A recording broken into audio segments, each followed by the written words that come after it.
many battles of the lands between were what caused not only the status quo in which the Tarnished find themselves in, but also forged the very warriors who enforce such status quo.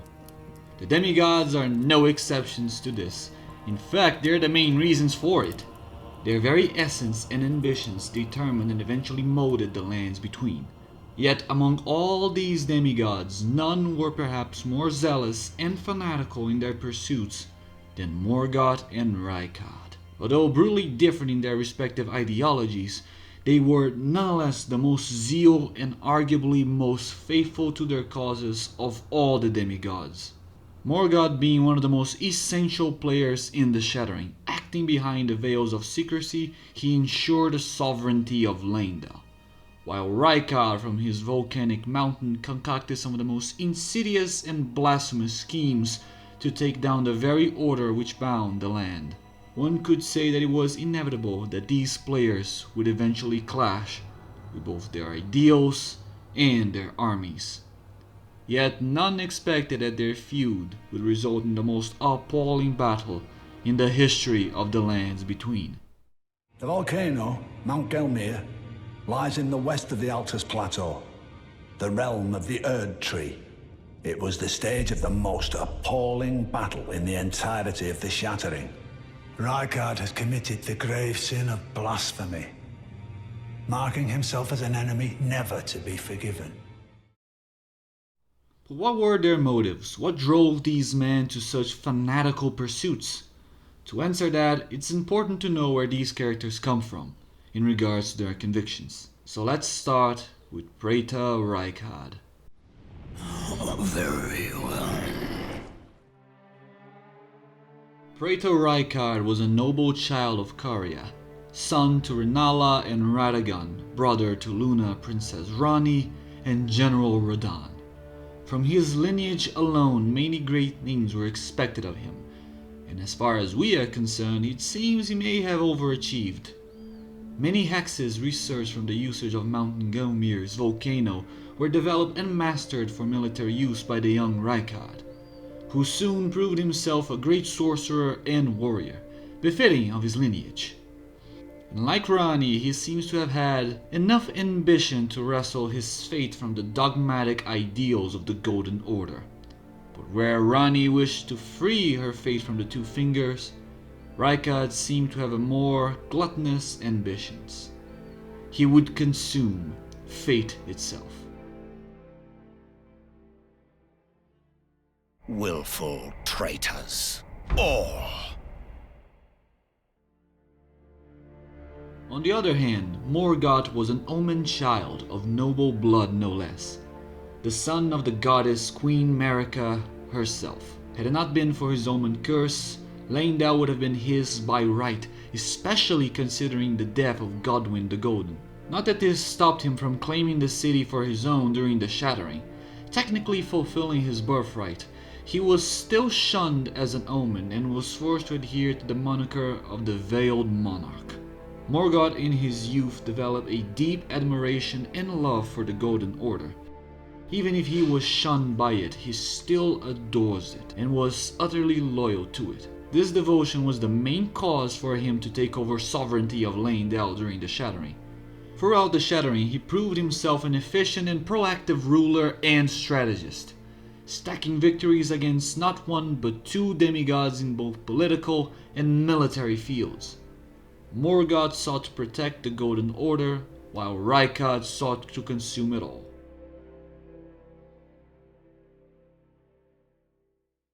But of course, ideology alone would not have been reason enough to steer Morgoth to attack the forces of Rykard. Most importantly, let us remind ourselves the type of person Morgoth is. Morgoth isn't the type to pray and hope. He plans, he acts, with a vicious, merciless efficiency no less. But he acts within reason, within logic. And Morgoth has proven himself the type of leader who is more than capable of utilizing his resources at his disposal quite intelligently. His network of spies and agents throughout the lands between is a great example of Morgoth utilizing of his informational network to enforce and maintain the hegemony of Leyndell. And you can be certain that through this network he learns something about the Carrion Prince. Something that forced him to act violently. We can only speculate what it was that Morgoth learned about Rykard in order to justify an attack towards the Volcano Manor. One such speculation might be related to Igli, the god-devouring serpent itself. Perhaps Morgoth learned of Rykard's blasphemous intentions early on. Perhaps Rykard at this point was already intending on being consumed by the serpent, becoming the very devourer of gods. Another speculation is that Morgoth learned of some growing discontent among Rykard's loyalists, granting him an opportunity to attack an internally divided rival. Or perhaps the mere geographical position of Rykard's territory was reason enough, for Mount Gelmir is dangerously close to the Erdtree, and no one, absolutely no one, would have enjoyed having Rykard as a neighbor. Rykard was a powerful individual with a strong army, plentiful resources backed by a strong and near impregnable stronghold in the Volcano Manor, of which the name suggests he's surrounded by a volcano no less. But either way, Morgoth decided to act. It's impossible to discern at which point in time the Battle of Mount Gelmir took place, but if I were to speculate, I would say that the conflict of Mount Gelmir occurred either after or at the same time as the Battle of Caelid, for Morgoth would not have risked deploying his forces while either Malenia or Rodan were free to move their armies. With that said, keep in mind that the battle for Mount Gelmir was, in retrospect, strategically strange, especially when you consider the character of Morgoth, and make sure to remember that, for it will be important later on. But what type of battle was the conflict of Gelmir? Gelmir was a case of mountain warfare, with its uniqueness being that it happened at the base of a huge volcano. Although I could not find any historical evidence of volcanic warfare, since it's probably not a good idea for normal folks to fight near an active volcano, much less live around it, but we are not talking about normal folks. We are talking about the folks of the lands between, with their repertoire of sorceries and incantations to carry them through these hazardous ordeals. And though I could not find historical examples of conflicts occurring near volcanoes, or active ones for that matter, I did however find many examples of mountainous engagements, with mountain warfare being in fact a very well known military doctrine, of which Hannibal crossings of the Alps, the Battle of Roncesvalles Pass, and the crossing of the Andes being the main source of inspiration in order to analyze the Battle of Gelmir. To put into context, the reasons these real historical events are being used to analyze as analyzing parameters is due to the fact that it's nearly impossible to determine how the Battle of Gelmir played out during its tenure. Therefore, understanding mountain warfare could help us determine how well or poorly the forces of either Rykard and Morgoth utilized the mountainous terrain during this conflict. Mountain warfare is a topic in and of itself deserving of a video, but for the sake of time I will provide a quick resume on the logic for mountain battles, which in short are military operations affected by the terrain, hazards, and factors of combat and movement through rough terrain of mountain ranges. Although they offer great natural barriers against encroaching enemy forces, the difficult terrain and weather conditions of these environments make it difficult to mobilize heavy equipment, or heavy numbers of infantry for that matter. And supplies for such infantry during prolonged periods of time is also difficult to maintain in this type of context, especially during a siege as seen in the Battle of Jieting. With that said, its unconventional terrain offers multiple opportunities for both attacking and defending forces to implement a number of military strategies. Small and highly maneuverable scout forces that can operate independently from the main force for long periods of time seems to be favorable in order to operate in mountainous terrains. These small forces will provide information for the main fighting force as well, potentially harass and sabotage enemy supply lines when possible, utilizing their knowledge of the terrain and high maneuverability to great success. This, however, is a short explanation, so for a more in-depth look at mountain warfare, I recommend Warographics' video The Art of War Mountain Warfare for those who are interested, since that video greatly helped in the making of this one.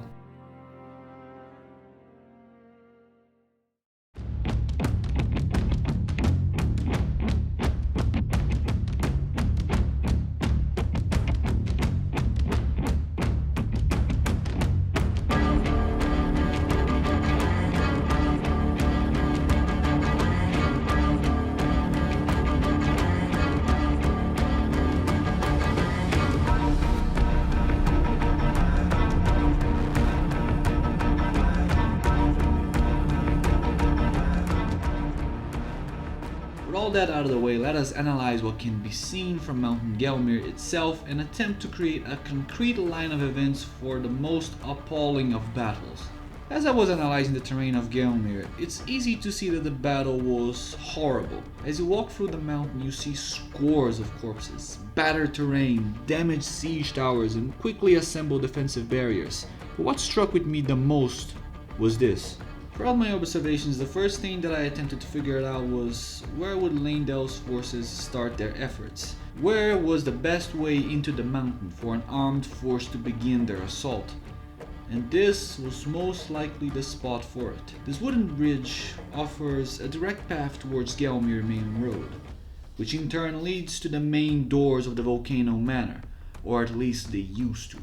But as you would have noticed, this wooden bridge is not an ideal passageway for a whole army to pass through, especially considering equipment, siege equipment, and other supplies.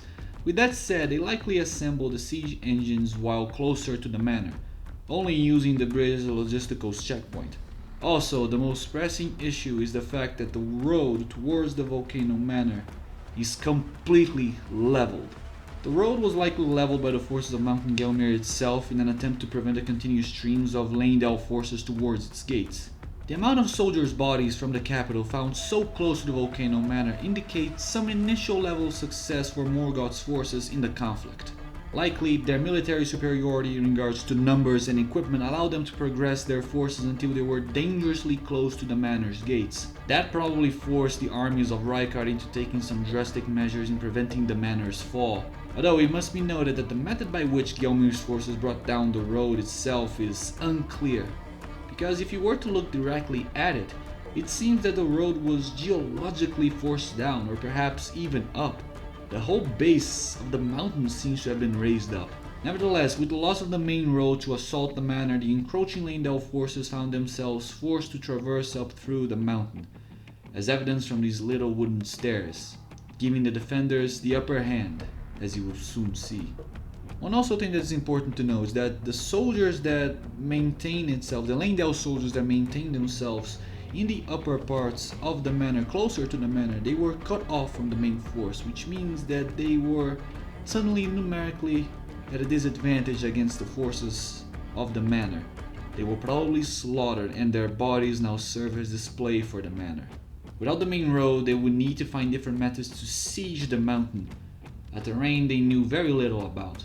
This in turn made them vulnerable to a number of traps concocted by the defending forces, which knew the terrain far better than their rivals. Therefore, every miserable inch of ground would have to be ruthlessly fought over by both attacking and defending forces. Supply lines at this point were a mess for both sides if they had any at all, and even the defending forces were growing more and more disillusioned with Rykard's greed and lack of sanity. At this point, it's very likely that the soldiers following Rykard were already starting to betray him or abandon his cause.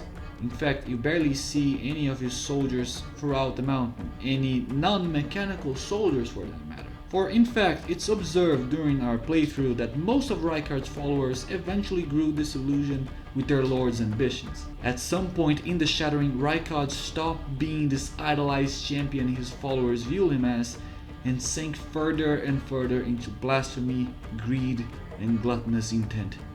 In fact, currently the only humans who still follow his vision are ruthless fanatical recusants, Darwinistic hunters and assassins who kill their own fellow Tarnished in order to evolve their martial pursuits. Had Rykard kept his marbles and prevented the division between his forces, allowing him to win such battle, the Battle of Gelmir for that matter? Perhaps. But that will never be known. But what is known is some of the methods they use. The brutal war machines utilized by both sides of this conflict made being a part of the Battle of Gelmir a miserable experience. Cannons, Iron Maidens, and even a siege tower can be found in this theater of war. The perfumers were likely involved in this fight as well, given their loyalty to Morgoth. And their toys did have some biological cruelty imbued into them after all, which probably didn't help with the degrading status quo of the Battle of Gelmir. By the time that we, the player, arrive at the mountain, the whole place is a putrid no man's land, filled with corpses being cannibalized by their own comrades. Some skirmishes still occur throughout Gelmir, but they are nothing but the remnants of a futile attempt to breach the mountain itself.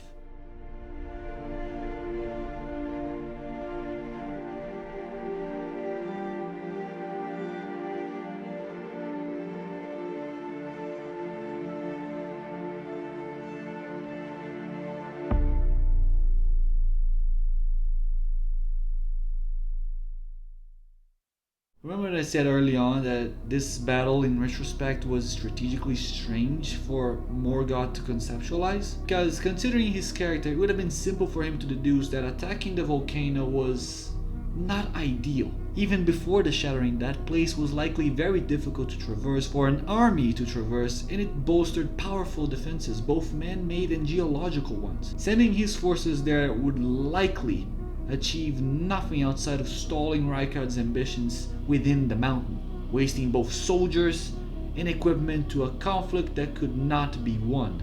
It's not possible to know if the two demigods themselves physically took part of the battlefield operations during the conflict, but given some geological characteristics of the environment, you could argue that at least Rykard was present. Perhaps he was already consumed by the serpent at this point and enjoyed of a colossal stature, allowing him to conjure massive volcanic sorceries to level the very mountain itself. But that is very heavy speculation on my part. As for Morgoth, it's difficult to envision him being physically present at Gelmir, but his projections could have taken a part in directing the conflict on the field of battle. After all, he constantly hunts us down through it. I must again emphasize that this conflict is very out of character for Morgoth. He's not vain, he's not arrogant, and he's not reckless. He is a calculating, observant, and perhaps possessed the best tactical acumen in the whole land. He would have known that attacking Rykard would only result in a cruel stalemate. But perhaps a stalemate of Rykard's ambitions was reason enough. Perhaps the price paid for it was worth it in the eyes of gods and men. Perhaps all he wanted was time to await some worthy individual to claim the Elden throne. It's been a long while, Morgoth.